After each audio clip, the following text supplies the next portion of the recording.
일본 제철 얘기 저희가 좀 나아가 볼 텐데요.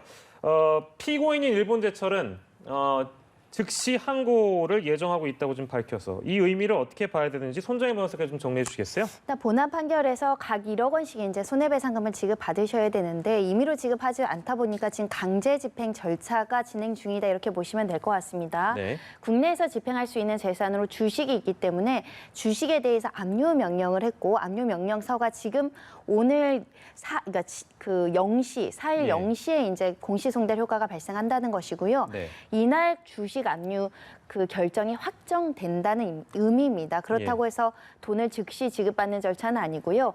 현금화 명령을 통해서 이 주식가액을 평가하고 평가된 금액을 가지고 또 하는 절차들이 있기 때문에 절차는 조금 더 소요될 수 있는데 압류 명령에 대해서 즉시 항고라는 이의제기 불복 절차가 있습니다. 이게 7일 이내에 즉시 항고장이 들어오면 이 절차가 개시가 되는 것인데 이렇게 불복할 수 있는 항고장을 내면 사실상 기일이 더 지연된다 이렇게 보시면 될 것 같고요.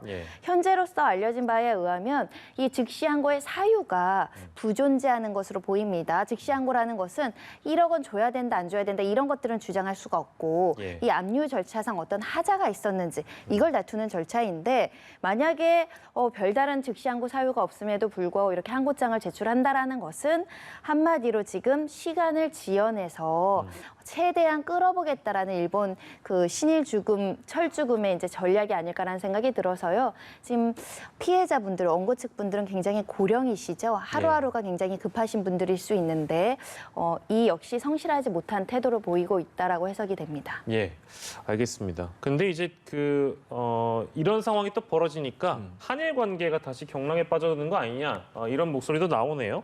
이 문제는 또 어떻게 좀 해결해야 될까요? 일단 뭐 저는 원칙은 이렇습니다. 우리 국민들, 우리 주민들이 강제로 끌려가서 징용을 당해서 거기서 일을 했지 않습니까? 거기에 대한 대가를 전혀 받지 못했어요. 그거는 전체적으로 지금 일본은 계속 1965년대 한일 청구권으로 모든 게 소멸됐다고 얘기하는데 그건 다른 문제입니다. 국가와 국가 간의 문제는 해결됐다고 볼 수도 있겠지만 개인이 가서 징용을 당해가지고 아무 죄도 없이 끌려가서 거기서 일을 했지 않습니까? 그런 대가를 당연히 줘야죠. 그거는 협상의 문제가 된다고 저는 보지 않습니다. 그리고 대법원까지 판결이 난 문제를 행정부가 나서가지고 이래라 저래라 얘기할 수 있는 문제도 아닙니다. 사법부와 삼권 분립이 돼 사법부와 행정부, 입법부는 다 따로따로 존재하고 서로 견제하는 역할을 하고 있는 건데 사법부의 결과 자체를 행정부가 나서가지고 이래라 저래라 할 수 있는 상황이 아니기 때문에 그건 타협의 요소는 없다고 저는 봐요. 다만 일본은 지금 만약에 이걸 현금화했을 경우에 우리가 만약 우리 법원이 명령을 받아서 현금화했을 경우에 거기에 대한 보복으로 예컨대 보복 관세를 먹인다든지 아니면 송금을 정지시킨다든지 우리가 서로 간에 돈을 보내는 거 그다음에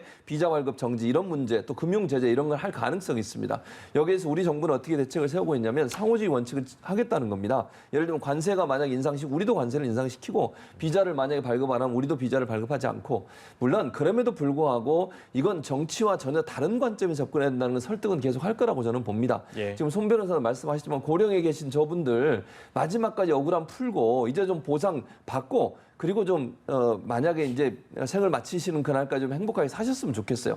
일본이 왜 이렇게 본인들의 잘못을 인정을 안 하고 이걸 자꾸 정치적 문제로 끌고 가려고 하는지 저는 이해가 안 되고요. 개개인이 갖고 있는 인권의 침해 문제이고 그들의 노동력에 대한 제대로 된 대가를 지불하지 않은 것에 대한 인류 보편적 가치에 대한 그런 판단을 가지고 해야 되는데 자꾸 정치적으로 가고 있는 일본의 태도가 이해가 안 되는데 어쨌든 우리 정부는 상호주의 원칙을 지킨다는 원칙을 갖고 있고요. 그럼에도 불구하고 일본을 설득해서 가능한 한 정치적 문제를 끌고 가지 않을 수 있도록 하려는 노력은 하겠다라고 지금 밝히고 있는 상황입니다. 모든 대응책을 검토하겠다고 하니까요. 지켜보도록 하겠습니다. 이 내용은 짧게 다뤄봤습니다.